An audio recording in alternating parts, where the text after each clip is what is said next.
Right now, almost 3 out of 5 American workers say they're behind on saving for retirement. Nearly 4 in 10 say they're not just behind, they are way behind. So if that's you, you're not the exception, you're the majority. And here's a number that scares everyone. The average American thinks they need $1.26 million to retire. Meanwhile, the typical person in their late 50s or early 60s have around $185,000 saved. And if you stare at that gap, your brain says one thing: it's too late for me. And I'm here to tell you that it is not. I spent over a decade as a licensed financial advisor, and I watched people start at 40, at 50, even later, and still be able to retire on time. Not because they found some magic stock, it's because they ran 5 very specific moves the whole "you're behind" crowd never learned. So here's my promise to you. By the end of this video, you're gonna know exactly how to catch up, even if you're starting from zero today. The first move flips everything you believe about being behind. That giant retirement number in your head that makes you feel homeless, gives you anxiety, stresses you out at night, please know that it is fake. Your real number is a fraction of it. Here's what no one tells you. Retirement isn't based on how much money you make, it's based off of how much money you spend. Let me say that one more time. It's based off of how much money you spend, not how much money you make. Not your income,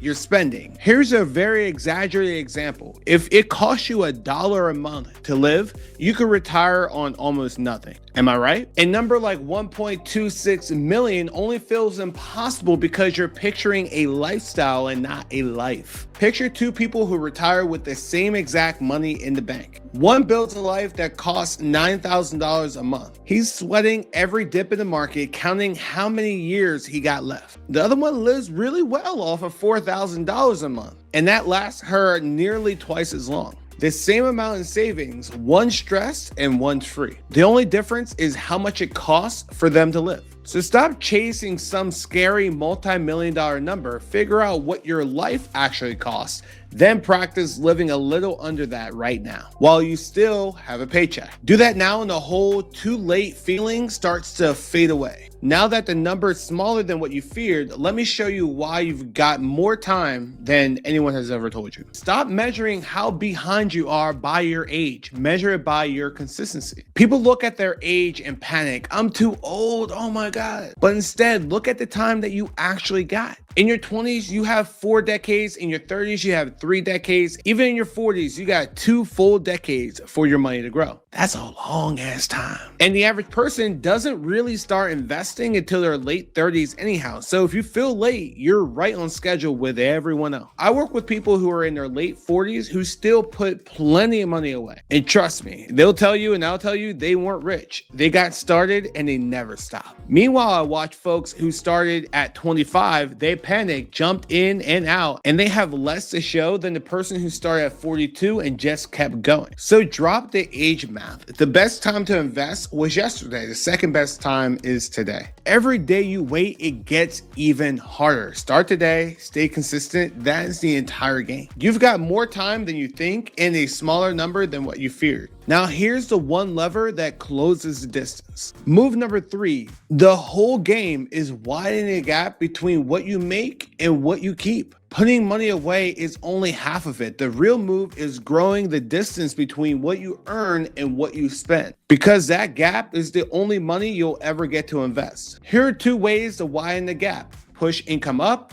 pull your expenses down. That's it. Most people only work one side. They try to increase their income by getting a promotion or whatever it might be, or they'll try to drastically decrease their expenses but not work on the income part, or vice versa. The ones who catch up fast, they work on both. Let me tell you how I did, because I started behind too. I put my head down and I paid off all my debt. It sounds really easy. It was not. I became debt-free at 30. Then throughout my 30s, I had one focus: max out my retirement accounts and feed my brokerage account. I'm 36 now. I feel old, but I know I'm not. At least that's what my grandmother tells me. And that's how I built a 7-figure portfolio in just about 8 years. Starting from a guy who knew nothing about investing and having no one to show me the right way. And I'm going to keep it 100 with you guys. Now I'll show you the math. All right, so I want you to widen the gap in this order. Number 1, know exactly what you spend in a year, because that number quietly sets your retirement number. Number 2, push your income up, a side hustle, a raise, a certification. Number 3, cut your expenses that aren't doing anything for you.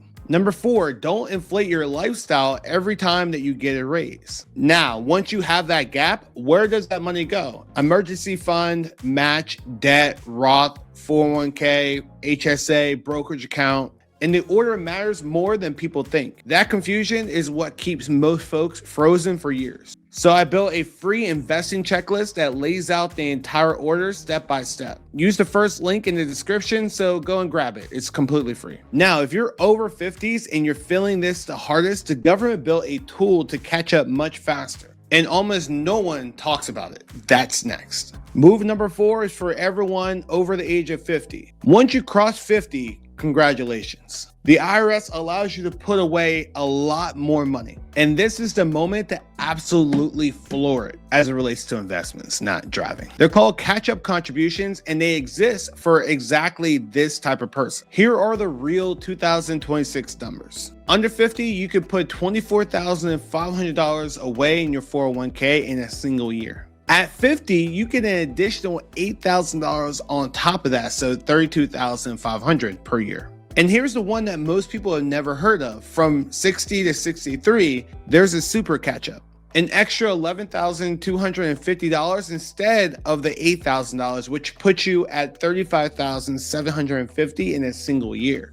At 64, it drops back down to $32,500 as being the maximum for the year. And your IRA stacks on top of all of that, $7,500 per year, plus another $1,100 once you hit 50. In your 50s and 60s, the kids are usually grown and hopefully they've already been kicked out of the house. Speaking of the house might already be paid off. Your income is at its highest, maybe the highest it's ever been, and you're probably traveling less than what you did in your 30s and your 40s. That's a wide open gap, and the IRS just handed you a bigger bucket to pour into. Your 20s and 30s are the opposite. Less income, maybe more expenses. So if you're 55 and panicking, this is actually your strongest saving window, not your weakest. So find out today if your plan offers a catch up, then bump up your contribution to grab every dollar of it that you can afford. Now there's one more thing, and it's what quietly wrecks people who start late.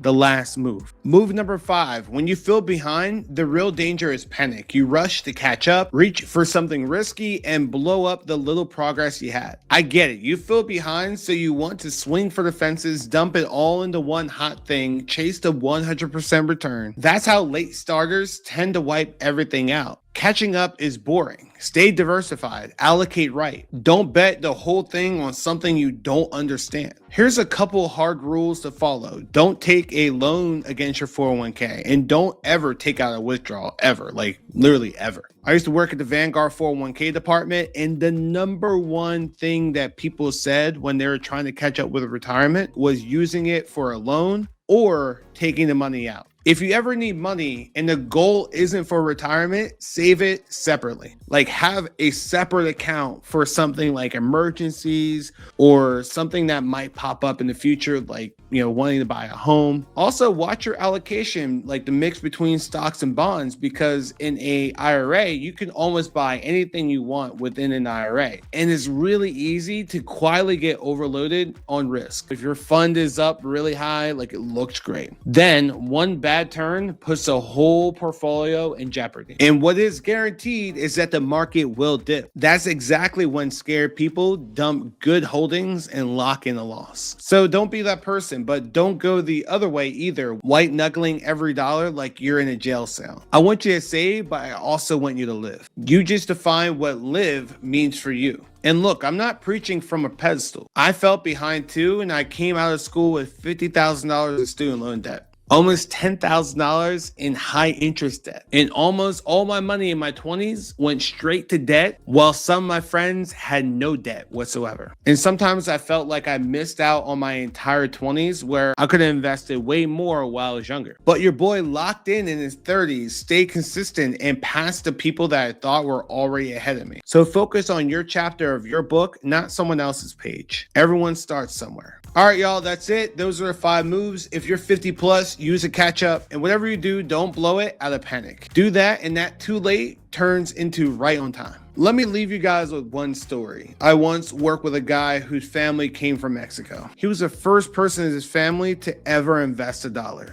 He started late and he'll tell you he didn't know a thing. He fell every bit as behind as you might right now. I showed him the steps. He went from zero, crossed $100,000, and he's still climbing. He's on track to be the first millionaire in his family. Now he's the one teaching everyone at the dinner table. And it wasn't because he was special, it was because he was being consistent. That can be you. If you want the exact system he used, that's what I teach in my free investing class. I'll walk you through how the top 1% invest, how to start on any budget, and the right order to build your account so you never feel behind again. The registration link is in the description, so go ahead and sign up. And before any of this works, you need money left over from each of your paychecks to invest in the first place. So you want to watch his next video to show you exactly how to manage every single paycheck you get so you never go broke again. It's right here on the screen, so go and watch it. All right, y'all, one step at a time.